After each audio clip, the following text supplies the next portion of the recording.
Good morning बच्चों। आज हम परीक्षा की दृष्टि से देखते हुए बहुत ही इम्पोर्टेंट चैप्टर स्टार्ट करने जा रहे हैं। आप सभी बच्चे ध्यान पूर्वक इसको देखेंगे। चैप्टर है आपका गुरुत्वाकर्षण, ग्रेविटेशन। आगे अगर बल लगा देंगे तो क्या होगा? गुरुत्वाकर्षण बल या ग्रेविटेशनल फोर्स।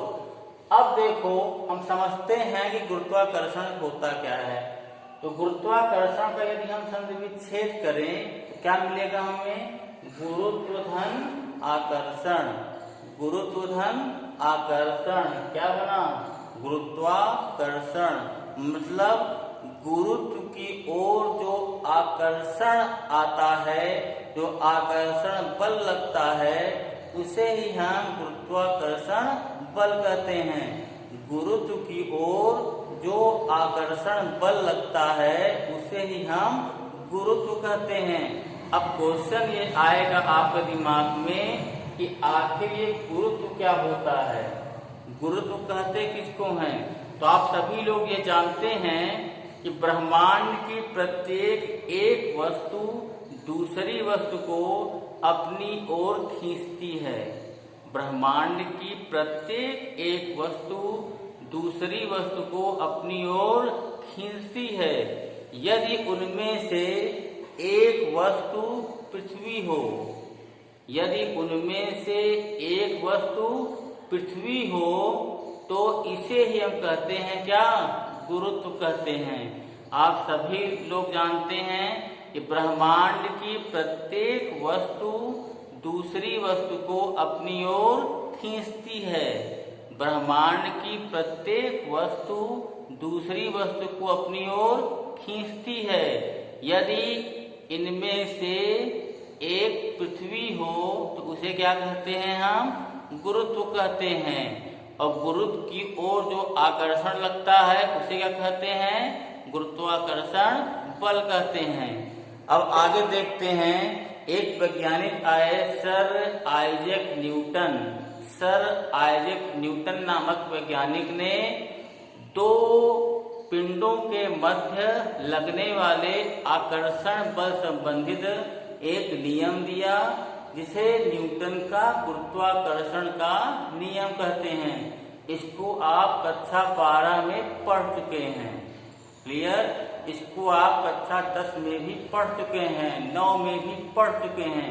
एक बार आपको बताया जा चुका है, लेकिन फिर भी हम इसको बता दे रहे हैं। इंटर में आप ये चीज पढ़ चुके हैं। ठीक है? क्या बताया न्यूटन ने? ऐसे दो ग्रह है, एक का द्रव्यमान ले लिया m1, एक का द्रव्यमान ले लिया m2, और दोनों के बीच की दूरी है r। दो द्रव्यमान वाले वस्तु हैं, एक का द्रव्यमान m1 है, एक का द्रव्यमान m2 है। अब इन दोनों के मध्य लगने वाला आकर्षण बल, तो जो आकर्षण बल F होता है वो m1 और m2 के सीधे प्रोपोर्शनल होता है। तो F होता है आकर्षण बल, वो m1 और m2 के सीधे प्रोपोर्शनल होता है। और जो दूरी है ये इसके इनवर्सली प्रोपोर्शनल होता है। क्लियर है? जो F है वो m1 और m2 द्रव्यमानों के गुणनफल के अनुक्रमानुपाती होता है, और दोनों द्रव्यमानों के बीच की दूरी के वर्ग के इनवर्सली प्रोपोर्शनल होता है या व्युत्क्रमानुपाती होता है। हम ये इसलिए बता रहे हैं क्योंकि इसी पर क्वेश्चन पूछता है। जैसे मान लो परीक्षा में पूछे, यदि किसी ग्रह का द्रव्यमान 4 गुना कर दिया जाए तो गुरुत्वाकर्षण बल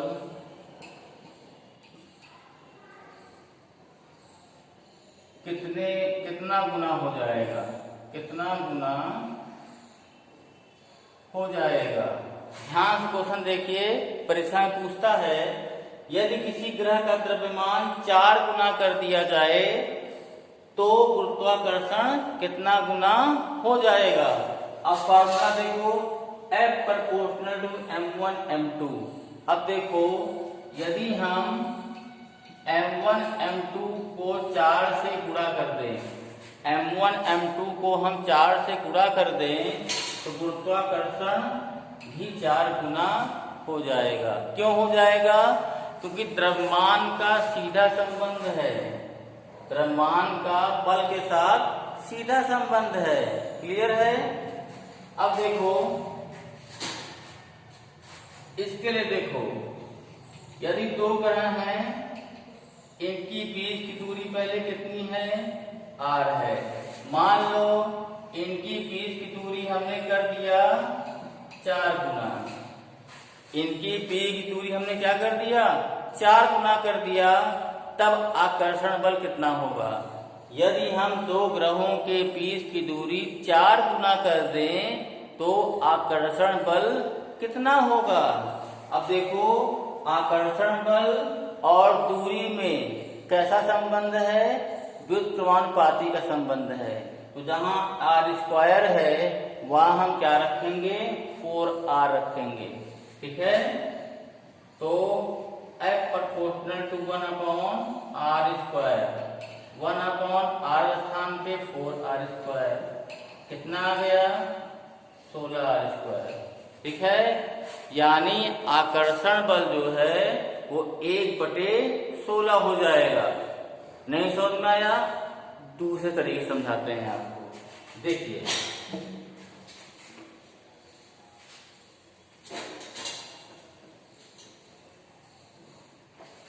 यहां कुछ समझ आ गया कि न्यूटन ने क्या बताया था कि 2 पिंडों के मध्य लगने वाला आकर्षण बल उन दोनों पिंडों के द्रव्यमानों के गुणनफल के अनुक्रमानुपाती तथा उन दोनों पिंडों के बीच की दूरी के वर्ग के व्युत्क्रमानुपाती होता है। अब F प्रोपोर्शनल टू, इसे 1 मान लो, इसको 2 मान लो। F प्रोपोर्शनल में क्या हो जाएगा, m1 m2 बटे r²। F proportional to m1 m2 बटे r²। अब इस चिन्ह को हटाएंगे तो एक नियतांक लेंगे कैपिटल G, m1 m2 बटे r²। यही हमारा गुरुत्वाकर्षण का नियम है। अब G क्या है, G एक गुरुत्वाकर्षण नियतांक है। कैपिटल G क्या है, गुरुत्वाकर्षण नियतांक है। यहां लिख दे रहे हैं, कैपिटल G क्या है,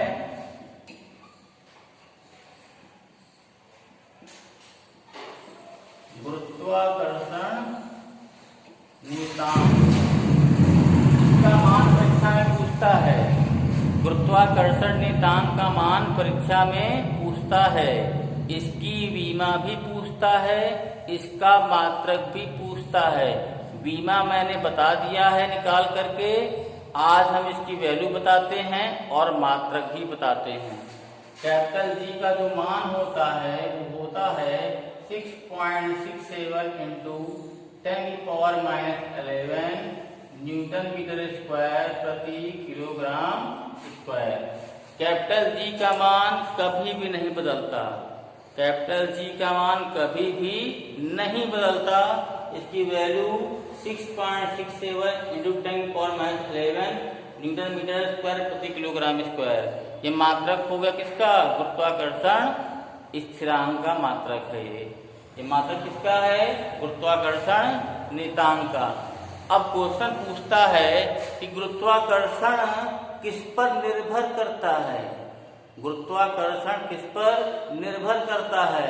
ऑप्शन दे देगा आपको, capital G, small g, capital F, none of these। Question ध्यान सुनिए, क्वेश्चन पूछेगा आपसे कि निम्नलिखित में से गुरुत्वाकर्षण बल किस पर निर्भर करता है? गुरुत्वाकर्षण बल किस पर निर्भर करता है? तो 4 ऑप्शन दिया रहेगा। कैपिटल जी मतलब गुरुत्वाकर्षण नियतांक, स्मॉल जी मतलब गुरुत्वीय त्वरण, एफ मतलब बल, नॉन ऑफ दिस मतलब इनमें से कोई नहीं। तो हमेशा याद रखिएगा कि गुरुत्वाकर्षण बल हमेशा स्मॉल जी पर निर्भर करता है। गुरुत्वाकर्षण बल स्मॉल जी पर निर्भर करता है। हम किसी भी वस्तु को ऊंचाई से अगर फेंकते हैं नीचे तो स्मॉल जी के कारण ही वह नीचे आता है। क्लियर है? तो गुरुत्वाकर्षण बल स्मॉल जी पर निर्भर करता है। ये हमेशा आप किडनी में अपने फिट कर लीजिए। कैपिटल जी टिक मार करके मत आइएगा, स्मॉल जी पर निर्भर करता है। क्लियर? आगे बढ़ते हैं। अब देखिए हम क्वेश्चन बता रहे हैं, इस पर ध्यान देखिएगा। क्वेश्चन दे दिया जाए, यदि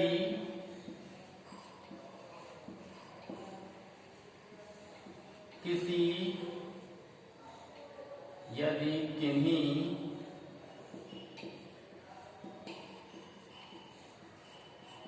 दो ग्रहों का द्रव्यमान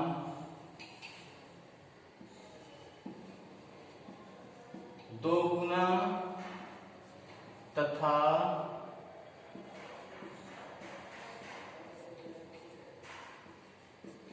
इनके बीच की दूरी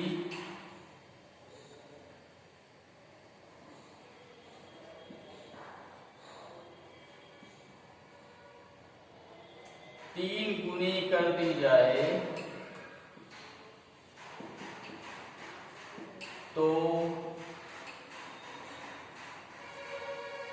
गुरुत्वाकर्षण बल पर क्या प्रभाव पड़ेगा? यदि किन्हीं दो ग्रहों के बीच दो ग्रहों का द्रव्यमान 2 गुना कर दिया जाए। इस पर 2 क्वेश्चन अलग अलग पूछते हैं, हमेशा लिख दिए। क्वेश्चन इस तरह पूछता है, लेकिन पहले अलग अलग देख लेते हैं। यदि जो है ग्रहों का द्रव्यमान 2 गुना कर दिया जाए, ग्रहों का द्रव्यमान 2 गुना कर दें तो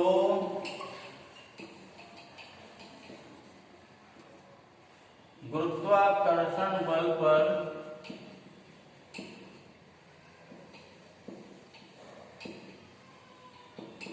क्या प्रभाव पड़ेगा? यदि किन्हीं दो ग्रहों के मध्य यदि किन्हीं दो ग्रहों का द्रव्यमान 2 गुना कर दिया जाए तो गुरुत्वाकर्षण बल पर क्या प्रभाव पड़ेगा? अब देखो फार्मूला क्या है, F बराबर G m1 m2 बटे r²। कह रहा है कि द्रव्यमान को 2 गुना किया जाए, 2 गुना हमने कर दिया तो गुरुत्वाकर्षण बल क्या हो जाएगा? तो गुरुत्वाकर्षण बल भी 2 गुना ही रहेगा। गुरुत्वाकर्षण बल भी 2 गुना रहेगा। देखो गुरुत्वाकर्षण बल संबंध कैसा है? सीधा संबंध है। अगर द्रव्यमान का मान बढ़ाते हैं तो गुरुत्वाकर्षण बल भी बढ़ेगा। अगर हम त्रिज्या को बढ़ाते हैं तो गुरुत्वाकर्षण बल घटेगा। एक क्वेश्चन देखिए, ये समझ में आ गया सबको ना? अगर द्रव्यमान जितना गुना रहेगा, अगर द्रव्यमान को करते हम 4 गुना तो गुरुत्वाकर्षण बल भी 4 गुना। अगर द्रव्यमान करते 16 गुना तो गुरुत्वाकर्षण बल भी 16 गुना। क्लियर? आगे देखें। ऐसे मान लो एक ये है छोटा सा गोला और एक ये है बड़ा सा गोला। इसका वेट मान लो है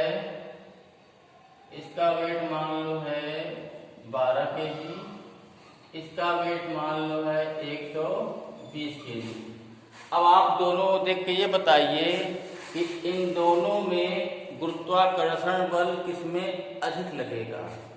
इन दोनों में गुरुत्वाकर्षण बल किसमें अधिक रहेगा? ध्यान से देखो।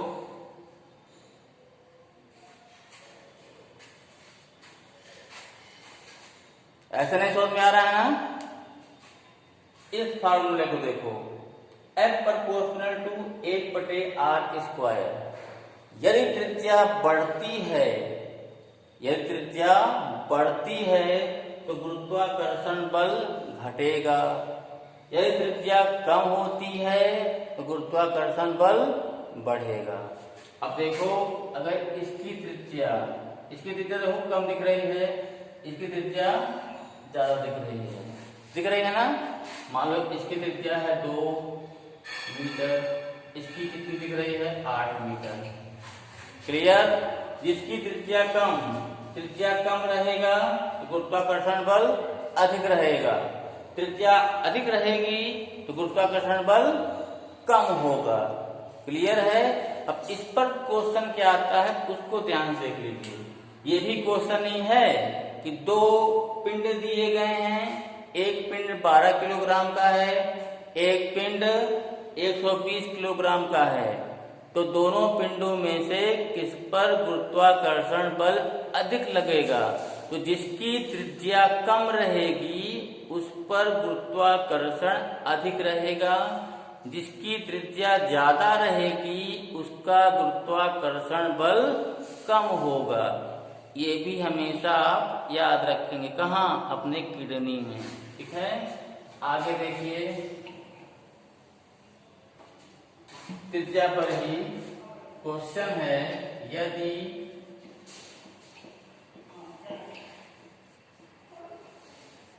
दो ग्रहों के बीच की दूरी 4 गुनी कर दी जाए तो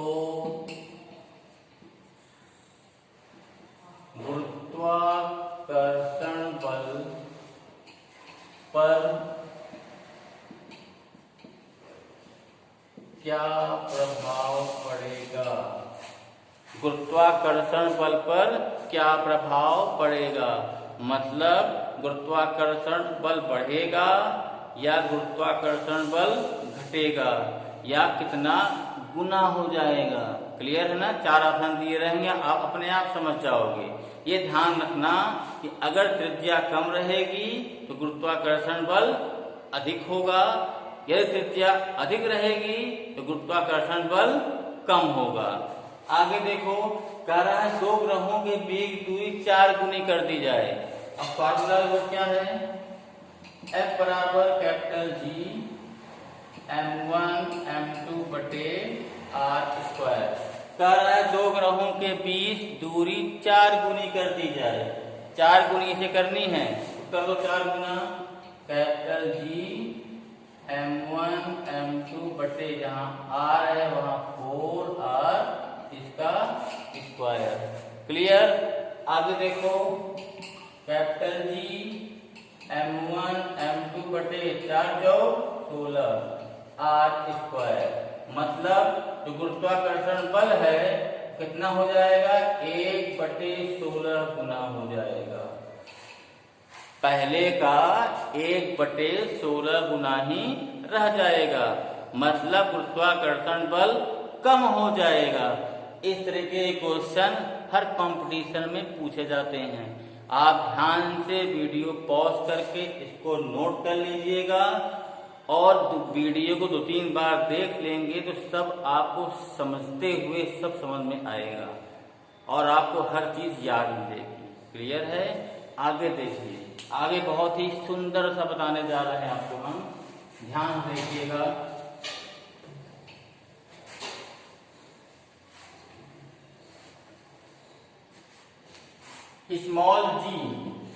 स्मॉल जी से रिलेटेड क्वेश्चन परीक्षा में पूछता है। स्मॉल जी से रिलेटेड परीक्षा में क्वेश्चन जो है पूछता है। थोड़ा इसमें इंक डाल रहे हैं हम और धीमा चल रहा है।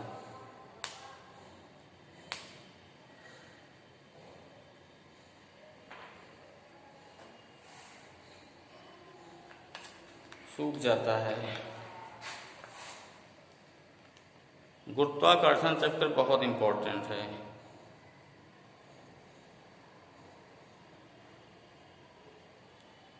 इतना बहुत है।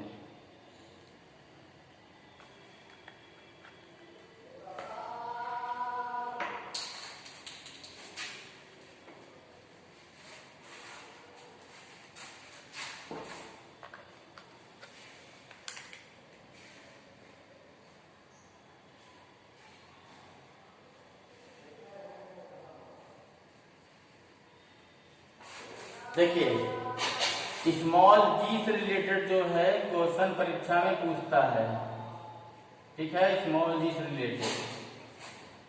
इससे जाने से पहले आप लोग ये ध्यान दें, ये क्या है, ग्लोब, पृथ्वी ना, जो ऊपर रहता है, देखिए जो ऊपर है इसको हम कहते हैं ध्रुव, पोल, क्या कहते हैं, ध्रुव कहते हैं। और यहाँ पर स्मॉल जी का मान सबसे ज्यादा होता है, पृथ्वी के ध्रुव पर स्मॉल जी का मान सबसे अधिक होता है।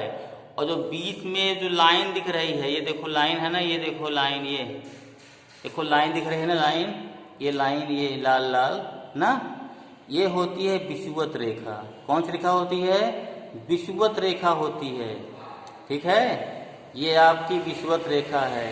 और विषुवत रेखा पर ही स्मॉल जी का मान बदलता रहता है। स्मॉल जी का मान ध्रुवों पर नहीं बदलता, लेकिन विषुवत रेखा पर स्मॉल जी का मान बदलता रहता है। और किस तरह बदलता रहता है, इसको हम आपको अभी समझा देते हैं, ठीक है, ध्यान से देखिएगा आप लोग।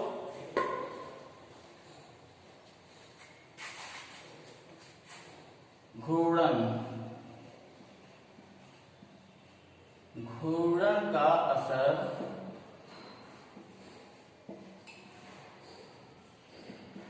स्मॉल जी के मान के लिए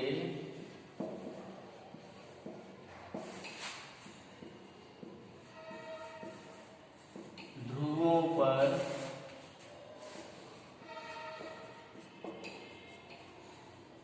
कोई प्रभाव नहीं पड़ता। देखो पृथ्वी घूम रही है, पृथ्वी घूम रही है, ठीक है ना, यहाँ पर जो जी का मान है उस पर कोई प्रभाव नहीं पड़ेगा, लेकिन विषुवत रेखा पर प्रभाव पड़ता है। क्या प्रभाव पड़ता है, ध्यान से देखिए। मतलब जो घूर्णन है, घूर्णन का असर नहीं होता कहाँ, ध्रुवों पर, किसके लिए, स्मॉल जी के लिए। अब विषुवत रेखा पर